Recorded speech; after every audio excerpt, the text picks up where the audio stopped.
अस्सलामुअलैकुम guys, welcome back to my YouTube channel G Coder TV. आज की इस वीडियो में मैं आप लोग को बताऊंगा वेरिएबल्स के बारे में, लिटरल्स के बारे में और हमारे पास जो कमेंट्स हैं उनके बारे में और डेटा टाइप्स के बारे में। ठीक है, तो सबसे पहले देखते हैं हम वेरिएबल्स को।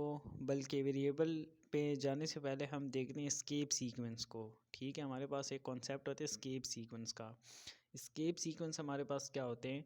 एस्केप सीक्वेंस हम सी प्लस प्लस में इसलिए यूज़ करते हैं कि जो हमारे पास आउटपुट होती है उसको मैनिपुलेट करने के लिए। फॉर एग्ज़ाम्पल जैसे आउटपुट है उसको डिफरेंट वे में प्रेजेंट करने के लिए।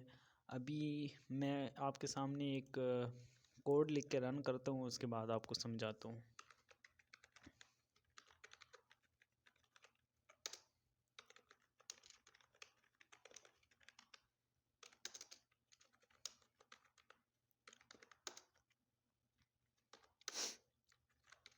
अच्छा, तो जो हमारी प्रीवियस वीडियो थी उसमें हमने सिर्फ एक ही सी आउट स्टेटमेंट यूज़ की थी। ठीक है, अभी हम जो है मल्टीपल सी आउट स्टेटमेंट्स यूज़ करते हैं और आपको अच्छे से पता है कि सी आउट स्टेटमेंट्स का काम क्या है। ठीक है, हमारे पास जो सी आउट ऑब्जेक्ट्स हैं ये क्या करते हैं। ठीक है, ये जो है हमारे पास जो जो भी हम सी आउट करवाते हैं, ठीक है, तो वो हमारे पास एज इट इज़ जो हमारे पास स्क्रीन पे आ जाता है, डिस्प्ले करवाते हैं। ठीक है, हम सी आउट स्टेटमेंट इसलिए यूज़ करते हैं। तो अभी जैसे मैं मल्टीपल स्टेटमेंट लिखता हूँ, सी आउट स्टेटमेंट। ठीक है,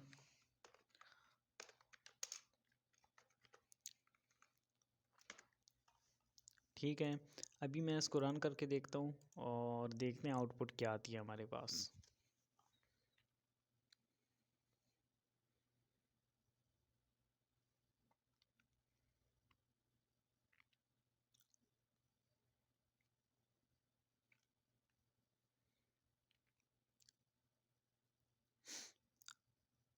तो देखें हमारे पास जो प्रोग्रामिंग इज़ फ़न हमारे पास एक ही लाइन में आया है। ठीक है, सिंगल लाइन में हमारे पास ये प्रिंट हुआ है, लेकिन हम चाहते हैं कि जो इज़ फ़न है ये नेक्स्ट लाइन में आ जाए। ठीक है, अभी हम जो आगे प्रोग्रामिंग करेंगे उसमें बहुत सारी ऐसे स्टेटमेंट्स होंगी जो हम चाहेंगे कि ये नेक्स्ट लाइन में प्रिंट हो। ठीक है, तो हम उसके लिए क्या करेंगे, उसके लिए कॉन्सेप्ट है सी प्लस प्लस में एस्केप सीक्वेंस का।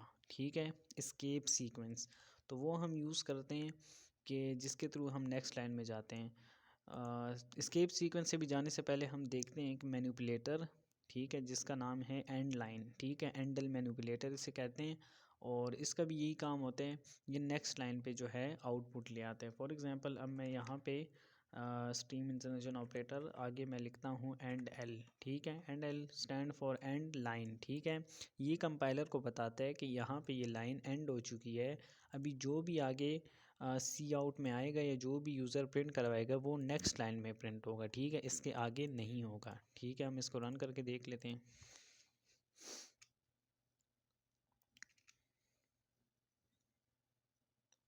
बढ़िया, जैसे आपने देखे यहाँ पे प्रोग्रामिंग और इस फन जो है हमारे पास नेक्स्ट लाइन में है। ठीक है, इसी तरह अगर मैं एक और सी आउट स्टेटमेंट लिखूँ और उसमें लिखूँ हेलो वर्ल्ड। ठीक है, हेलो वर्ल्ड लिखा। अब जो है हम इसको रन करके देखते हैं तो हमारे पास हेलो वर्ल्ड जो है इस फ़न के बाद आएगा, क्योंकि हमने जो है इस फ़न वाली जो हमारे पास सी आउट स्टेटमेंट है इसके आगे हमने एंड लाइन का मैनिपुलेटर नहीं लगाया। ठीक है, हमारे पास आउटपुट इस तरह आ रही है। हम चाहते हैं कि हेलो वर्ल्ड भी नेक्स्ट लाइन में है तो हम इससे पहले एक एंड लाइन लगा देंगे। ठीक है, अभी जो हमारे पास ये अलग अलग लाइंस में आ जाएंगी। ठीक है, ये ठीक है। अभी जो है हम एक और कॉन्सेप्ट की तरफ जाते हैं और देखते हैं हमारे पास एस्केप सीक्वेंस को देखते हैं। एस्केप सीक्वेंस जो हमारे पास काफ़ी हैं। ठीक है, अभी जैसे मैं सबसे पहले एक एस्केप सीक्वेंस जो है नेक्स्ट लाइन में प्रिंट करने के लिए मैं एक एस्केप सीक्वेंस यूज़ करता हूँ बैक स्लैश और एन। ठीक है, इसका मतलब है कि ये जो है इसके बाद जो भी नेक्स्ट लाइन आएगी, ठीक है, आउटपुट वो नेक्स्ट लाइन पे प्रिंट हो जाए। ठीक है, तो अभी जैसे यहाँ पे मैंने स्लैश एन लगाया है तो जो इस फ़न है मेरे पास नेक्स्ट लाइन में आएगा। ठीक है, और अगर इधर भी मैं बैक स्लैश और एन लगाऊं तो ये भी हमारे पास जो है हेलो वर्ल्ड जो है इससे नेक्स्ट लाइन में आ जाएगा। ठीक है, तो हम इसको रन करके देखते हैं।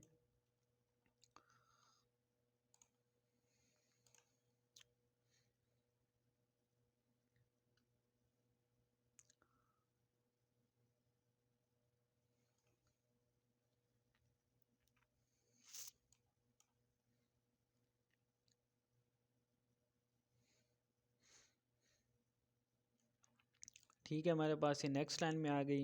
इसका भी सेम ही काम है जिस तरह हमने एंडल यूज़ किया है, और स्लैश एन भी वही करता है। लेकिन अगर मैं चाहता हूँ अभी कि जो हमारे पास प्रोग्रामिंग इज़ फ़न और हेलो वर्ल्ड जो है हमारे पास 3 सी आउट की स्टेटमेंट्स, ये एक टेबुलर फॉर्म में आ जाए, ठीक है। तो टेबुलर फॉर्म में फॉर एग्जांपल प्रोग्रामिंग यहाँ लिखा हो और कुछ स्पेस के बाद एक टैब की टैब जितनी स्पेस के बाद हमारे पास इज़ फ़न आ जाए, फिर टैब की स्पेस के बाद हमारे पास हेलो वर्ल्ड आ जाए, ठीक है। एक तो इसका ये तरीका है कि आप बहुत सारी स्पेसेस दे दें, और एक और तरीका ये है कि आप जो है स्लैश टी का एस्केप सीक्वेंस यूज़ करें, ठीक है। अगर मैं स्लैश टी और स्लैश टी लगा दूं तो ये हमारे पास सिंगल लाइन में प्रिंट होगा, लेकिन एक टैब जितनी स्पेस के बाद। इसको रन करके देखते हैं और देखते हैं, देखें आप, ठीक है। प्रोग्रामिंग, फिर एक टैब जितनी स्पेस इज़ फ़न, फिर एक टैब जितनी स्पेस हेलो वर्ल्ड, ठीक है, हमारे पास प्रिंट हो गया। तो ये आप देख सकते हैं, ये जो है इनको हम कहते हैं एस्केप सीक्वेंस, ठीक है। अभी मैं आपको दिखाता हूँ, बुक में काफ़ी सारी एस्केप सीक्वेंस गिवन है, लेकिन जो ज़्यादातर हम यूज़ करेंगे वो हमारे पास स्लैश एन और स्लैश टी हैं, ठीक है। जैसे इधर है न्यू लाइन, ठीक है, इसको हम कहते हैं न्यू लाइन। स्लैश एन जो है हमारे पास न्यू लाइन में ले आते हैं कर्सर को, स्लैश टी जो है हमारे पास एक हॉरिजॉन्टल टैब जितनी स्पेस देते हैं, और स्लैश ए जो है हमारे पास अलार्म के लिए है और बीप साउंड के लिए। जब आप स्लैश ए यूज़ करेंगे और प्रोग्राम को रन करेंगे तो आपको एक बीप साउंड देगा, ठीक है। ये हमारे पास बैक स्पेस के लिए, और ये आप देख सकते हैं डिफरेंट, ठीक है। डबल कोटेशन के लिए हम क्या यूज़ करते हैं और सिंगल कोटेशन के लिए आपने ख़ुद प्रैक्टिस करनी है, बुक में इसकी एग्जांपल्स गिवन है, ठीक है। ये एक छोटा सा ओवरव्यू देने के लिए मैंने आपको समझाया कि हम क्यों यूज़ करते हैं। वैसे ज़्यादातर जो है हम एंडल यूज़ करेंगे जो हमारे पास मैनिपुलेटर है। आगे हम देखेंगे कि एंडल के अलावा हमारे पास कौन से मैनिपुलेटर्स हैं, ठीक है। और अभी हमारा जो मेन टॉपिक है वो है आज का वेरिएबल्स एंड लिटरल्स, ठीक है। अभी हम देखते हैं, सबसे पहले हम वेरिएबल को जनरल टर्म्स में देखते हैं, जनरल में, ठीक है।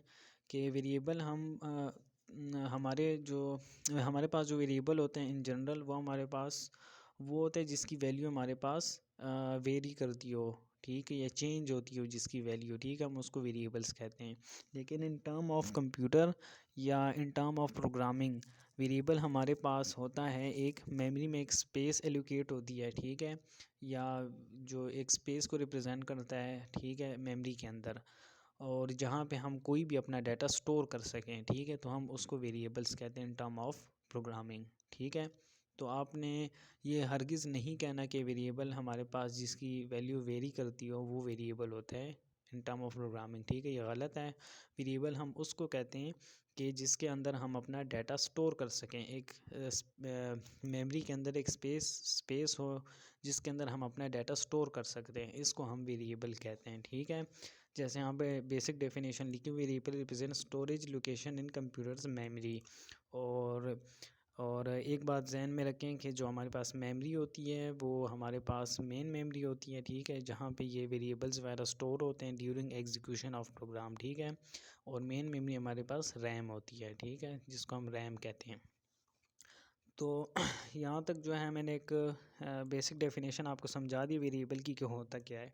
हमारे पास जब भी हम वेरिएबल डिक्लेयर करते हैं प्रोग्राम में, तो हमारे पास मेमोरी के अंदर एक स्पेस एलोकेट होती है, या इजी वर्ड्स में एक बॉक्स बनता है, ठीक है, हमारे पास एक बॉक्स बनता है जो खाली होता है, ठीक है, उसके अंदर हम अपना डाटा स्टोर कर सकते हैं, ठीक है, तो हम उसको वेरिएबल कहते हैं, ठीक है। उसके अंदर कोई भी डाटा हम स्टोर कर सकते हैं, वो फिर वेरिएबल के डाटा टाइप पे डिपेंड करता है कि हमने वेरिएबल किस डाटा टाइप का बनाया है, कि इसके अंदर हम कौन सा डाटा स्टोर कर सकते हैं, ठीक है। आगे डाटा टाइप्स के बारे में आपको बताऊँगा, और ठीक है। और लिटरल जो है हमारे पास वो कांस्टेंट वैल्यू होती है, या यूँ कह लें हमारे पास की जो वैल्यू स्टोर होनी होती है वेरिएबल के अंदर, उसको हम लिटरल कहते हैं, ठीक है, इन इजी वर्ड्स।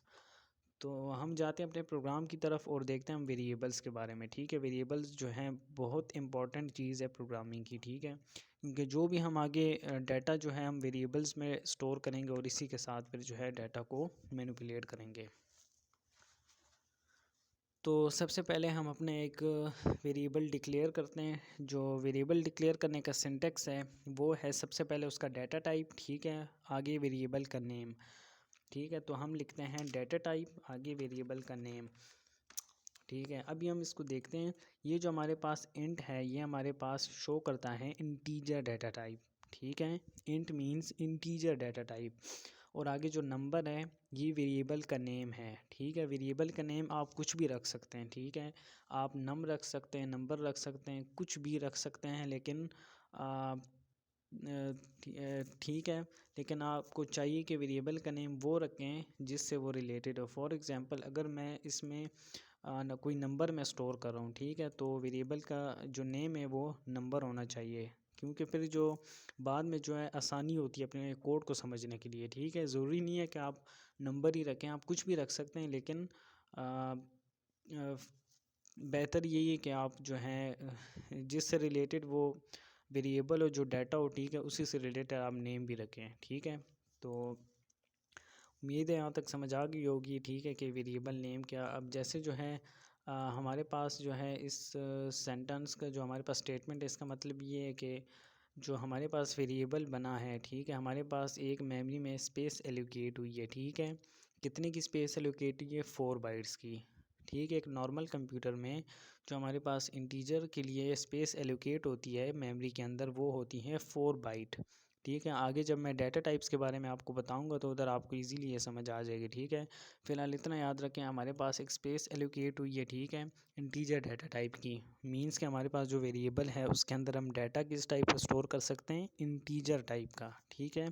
और इंटीजर्स आपको पता है नंबर्स होते हैं हमारे पास, पॉजिटिव भी होते हैं, नेगेटिव भी हो सकते हैं, ठीक है। वो कोई भी नंबर हो सकता है, ठीक है। हमारे पास वो होते हैं इंटीजर। तो ये हमारे पास शो कर रहा है कि हमारे पास एक स्पेस एलोकेट हुई है मेमोरी में जिसका नेम है नंबर, ठीक है। और उसकी जो डाटा टाइप है इंटीजर है। तो अभी जो हमारे पास नंबर है, ठीक है, हमारे पास जो स्पेस एलोकेट हुई है वो बिल्कुल फ्री है, क्योंकि हमने इसमें कोई भी वैल्यू स्टोर नहीं की, ठीक है। तो अभी मैं इसके अंदर कोई वैल्यू स्टोर करता हूँ, नंबर इक्वल टू 20, ठीक है। ये जो हमारे पास इक्वल टू का साइन है, ठीक है, ये हमारे पास प्रोग्रामिंग लैंग्वेज में कहलाता है असाइनमेंट ऑपरेटर, ठीक है। इसका काम क्या होता है? जो हमारे पास राइट साइड पे वैल्यू होती है उसको लेफ़्ट साइड पे जो हमारे पास वेरिएबल होते हैं उसके अंदर स्टोर कर देते हैं, ठीक है, उसको असाइन कर देते हैं। अब जैसे हमने पहले ये वेरिएबल डिक्लेयर किया नंबर नाम का, ठीक है, हमने एक स्पेस एलोकेट की मेमोरी के अंदर या एक बॉक्स बनाया, ठीक है, वो पहले फ्री था, मींस उसके अंदर कुछ भी नहीं था, वो खाली था। अभी जो है हमने असाइनमेंट ऑपरेटर के थ्रू उसके अंदर कोई वैल्यू स्टोर कर दी है, ठीक है। अभी हमारे पास डाटा टाइप हमारे पास शो कर रहा है कि इंटीजर है, तो हम इसके अंदर कोई भी इंटीजर स्टोर कर सकते हैं। जैसे 20 एक इंटीजर है, मैंने जो है इस वेरिएबल के अंदर स्टोर कर दिया, ठीक है, असाइनमेंट ऑपरेटर के थ्रू। तो अभी जो 20 है, ये जो हमारे पास नंबर वेरिएबल था इसके अंदर जो वैल्यू आई है वो है 20, ठीक है। पहले हमारे पास ये फ्री था, अभी जो है मैंने इसको कोई वैल्यू दे दी है 20। अभी अगर मैं इसको करता हूँ सी आउट, ठीक है। अच्छा, एक बात, जो पिछली वीडियोस थी उसमें हमने जब सी आउट किए या इससे पहले जो हमने सी आउट किए वो हम करते थे डबल कोटेशन मार्क्स में लिखते थे, ठीक है। उसमें और इसमें ये फ़र्क है कि अगर आप डबल कोटेशन मार्क्स में कुछ भी लिखें, अगर मैं यहाँ पे डबल कोटेशन मार्क्स में नंबर लिखूँ तो ये क्या करेगा, इसको एज इट इज़ जो है स्क्रीन पे डिस्प्ले करवा देगा। जो नंबर है मेरे पास डबल कोटेशन मार्क्स में जो कुछ भी लिखा हो उसको एज इट इज़ स्क्रीन पे ले आएगा, ठीक है, जैसे हमारे पास नंबर प्रिंट हुआ है। लेकिन अगर हमें डाटा चाहिए जो वेरिएबल के अंदर स्टोर है, तो उसके लिए हम डबल कोटेशन मार्क्स नहीं लगाएंगे, सिर्फ जो है वेरिएबल का नेम लिख देंगे। अभी हमारे पास ये वेरिएबल डिक्लेयर है नंबर, ठीक, और उसके अंदर हमारे पास वैल्यू भी है। तो हम जो है अब अगर हम चाहते हैं कि इस वेरिएबल के अंदर क्या स्टोर है वो देखना चाहते हैं, तो फिर जो है हम उसको सी आउट करेंगे, सिर्फ उस वेरिएबल का नाम लिख देंगे, उसको डबल कोटेशन मार्क्स में लिखने की ज़रूरत नहीं है, ठीक है। ये आपने लाजमी याद रखना, ये मेन पॉइंट है कि अगर हमें डाटा चाहिए किसी वेरिएबल का तो हम सिर्फ वेरिएबल का नेम लिखते हैं, उस वेरिएबल को डबल कोटेशन मार्क्स में नहीं लिखते, क्योंकि अगर डबल कोटेशन मार्क्स में लिखा तो वो एज इट इज़ उसको प्रिंट करेगा।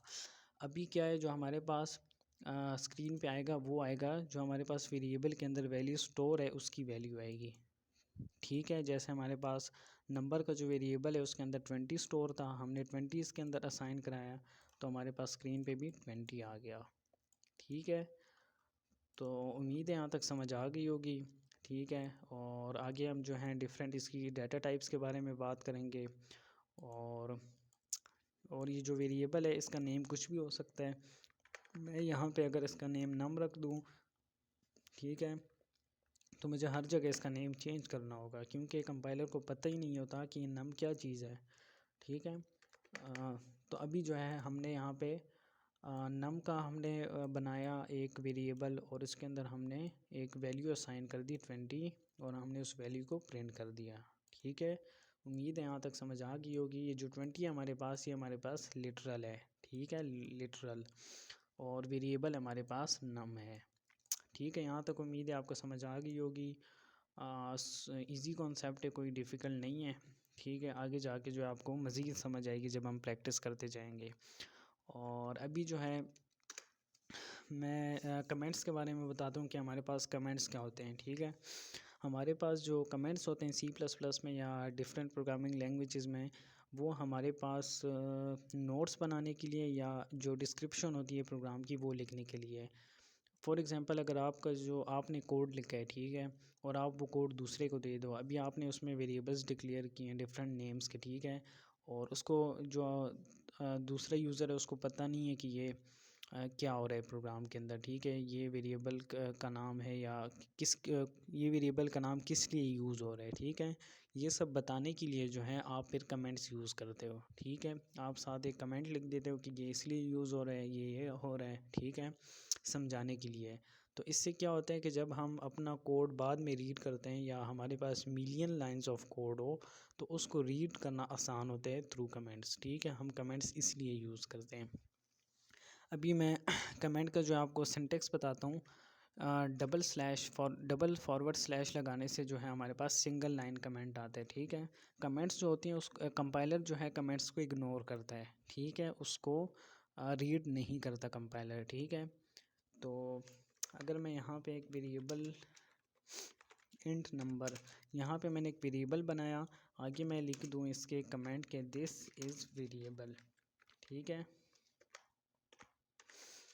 दिस इज़ वेरिएबल, तो ये हमारे पास आ गया कमेंट। ठीक है, ये हमारे पास सिंगल लाइन कमेंट आ गया। ठीक है, अगर हम नेक्स्ट लाइन में जाएं और कुछ टाइप करें कि दिस इज़, तो ये देखें ये इस कमेंट का पार्ट नहीं है। ठीक है, क्योंकि ये सिंगल लाइन कमेंट है। ठीक है, और कमेंट में आप कुछ भी लिख सकते हैं क्योंकि कंपाइलर इसको रीड ही नहीं करता, तो इसमें मिस्टेक्स वगैरह हो भी तो कंपाइलर एरर आपको नहीं देता। ठीक है, कमेंट में आप जो मर्ज़ी लिखते हैं।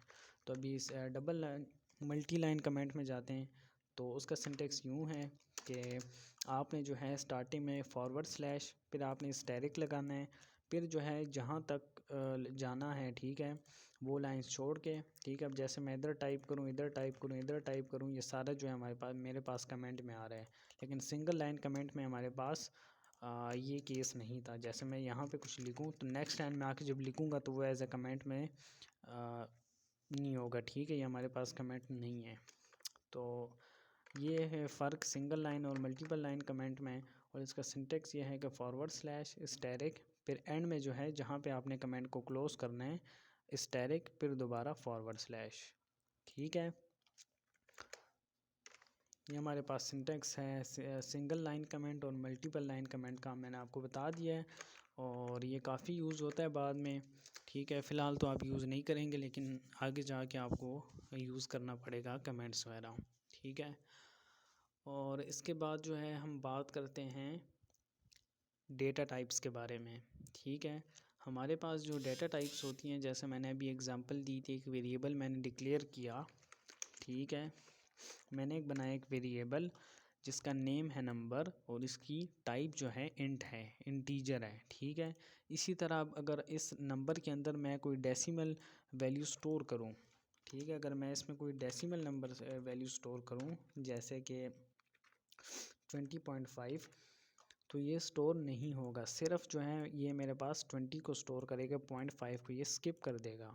ठीक है, क्योंकि इसकी डेटा टाइप क्या है, इंटीजर है, और ये जो हमारे पास वैल्यू है ये क्या है, डेसिमल पॉइंट नंबर है। ठीक है, और इन प्रोग्रामिंग हम इसको फ्लोटिंग पॉइंट नंबर कहते हैं। जिसके अंदर पॉइंट आ जाए हम उस नंबर को फ्लोटिंग पॉइंट नंबर कहते हैं, ठीक है। तो अभी ये जो है मुझे सिर्फ जो है इसके अंदर ये 20 स्टोर कर देगा, 0.5 को स्किप कर देगा, ठीक है, क्योंकि इसकी डाटा टाइप क्या है, इंटीजर। अभी मैं अगर सी आउट करूँ नंबर को,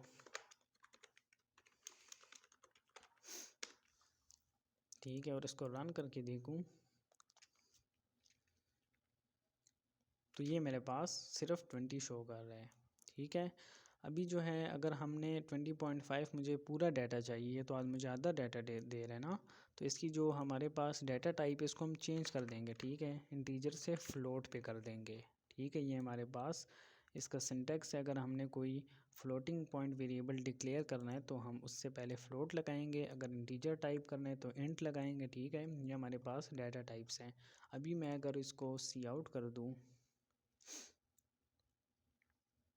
तो मेरे पास आया 20.5, ठीक है। तो हमारे पास डिफरेंट डाटा टाइप्स हैं और मैं उनकी लिस्ट यहाँ पे आपको बना देता हूँ। एक है इंटीजर, बल्कि short, integer, float, double, character, Boolean, ठीक है। ये हमारे पास डिफरेंट डाटा टाइप्स हैं और कितने बाइट्स ये मेमोरी में कंज्यूम करते हैं। तो शॉर्ट जो हमारे पास करता है वो करता है 2 बाइट्स, ठीक है। जो इंटीजर है वो करता है 4 बाइट्स, ठीक है। जो फ्लोट है वो भी 4 बाइट्स करता है। जो डबल है वो हमारे पास 8 बाइट्स करता है। और करैक्टर जो है हमारे पास 1 बाइट, और बूलियन जो है वो भी हमारे पास 1 बाइट, ठीक है। ये बुक से आप रीड कर सकते हैं ये डिफरेंट डाटा टाइप्स, ठीक है।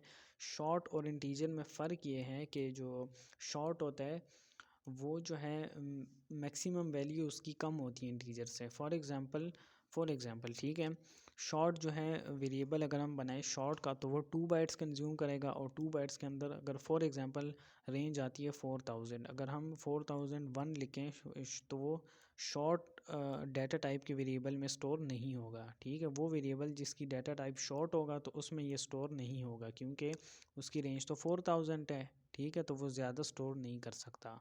शॉर्ट और इंटीजर में ये फ़र्क है। इंटीजर जो है वो ज़्यादा स्टोर कर सकता है, ठीक है, मैक्सिमम वैल्यू उसकी ज़्यादा हो सकती है शॉर्ट से, ठीक है। और जो फ्लोट है वो मैंने आपको बताया कि वो पॉइंट्स को भी स्टोर करता है। इंटीजर जो है वो पॉइंट्स को स्टोर नहीं करता। शॉर्ट और इंटीजर जो है पॉइंट्स को स्टोर नहीं करते।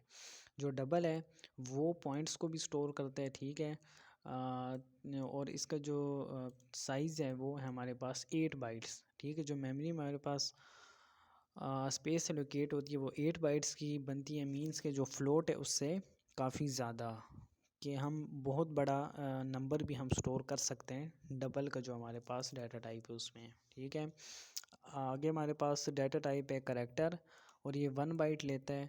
अगर हमने जो है करैक्टर स्टोर कराना है, फॉर एग्ज़ाम्पल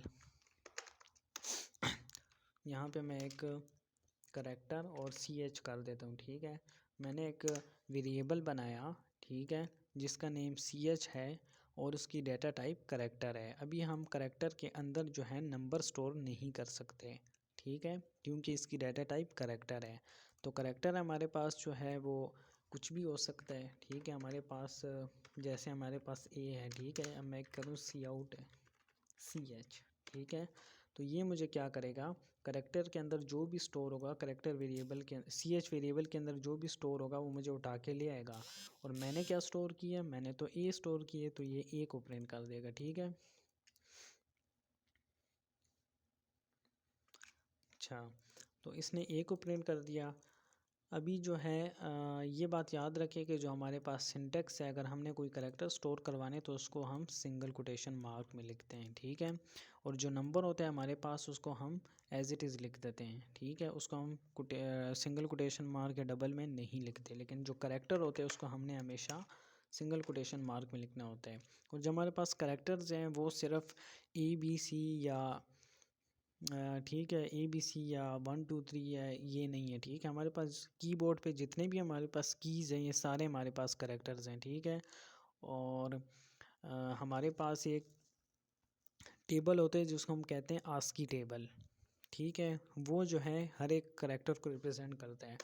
फॉर एग्ज़ाम्पल मैं यहाँ पे 65 लिखूँ तो जो बैकेंड पे 65 पे जो हमारे पास करैक्टर होगा, ठीक है, वो हमारे पास करैक्टर में जो करैक्टर है CH का वेरिएबल है उसमें चला जाएगा। ठीक है, या फिलहाल आप इसको छोड़े, आप मज़ीद कंफ्यूज हो जाएंगे, मैं आपको ये बाद में समझाऊंगा। ठीक है, उम्मीद है यहाँ तक आपको समझ आ गई होगी डेटा टाइप्स तक, और ये जब आप बुक से रीड करेंगे तो आपको मज़ीद समझ आएगी। ठीक है, ये आपके पास टॉपिक्स हैं, तो यहाँ तक हमने कर लिया है। ठीक है, फ्लोटिंग पॉइंट, और अभी मैं बूलियन डाटा टाइप की बता देता हूँ कि बूलियन क्या है। फ्लोटिंग पॉइंट और डबल और इंटीजर की तो आपको समझ आ गई है, लेकिन बूलियन जो है वो या तो ट्रू या तो फॉल्स हमारे पास स्टोर करता है। ठीक है, true false mean zero or one, true mean one, false mean zero, on mean true, on mean one, off mean zero. ठीक है, तो ये हमारे पास बूलियन होता है। अब मैं अगर यहाँ पे एक वेरिएबल बनाऊँ, ठीक है, इसको मैं कुछ भी नाम दे दूँ, नम। ठीक है, नम नेम का मैंने वेरिएबल बनाया जिसकी डाटा टाइप बूलियन है, और इसके अंदर मैं स्टोर कर दूँ, ठीक है, ट्रू कर दूँ, तो अब ये मुझे जो रिज़ल्ट देगा वो मुझे वन देगा, क्योंकि ट्रू मीन्स वन। ठीक है, वन आ गया। यहाँ पे अगर मैं फॉल्स कर दूँ, फॉल्स मीन ज़ीरो। ठीक है, तो ये ज़ीरो प्रिंट कर देगा, और अगर मैं यहाँ पे लिखूँ वन तो इट मीन्स, ठीक है, वन। ठीक है, और वन और ज़ीरो ही मैं इसमें स्टोर कर सकता हूँ। ठीक है, क्योंकि हमारे पास इसकी डाटा टाइप बूलियन है। ठीक है, तो बूलियन डाटा टाइप की आपको समझ आ गई, या तो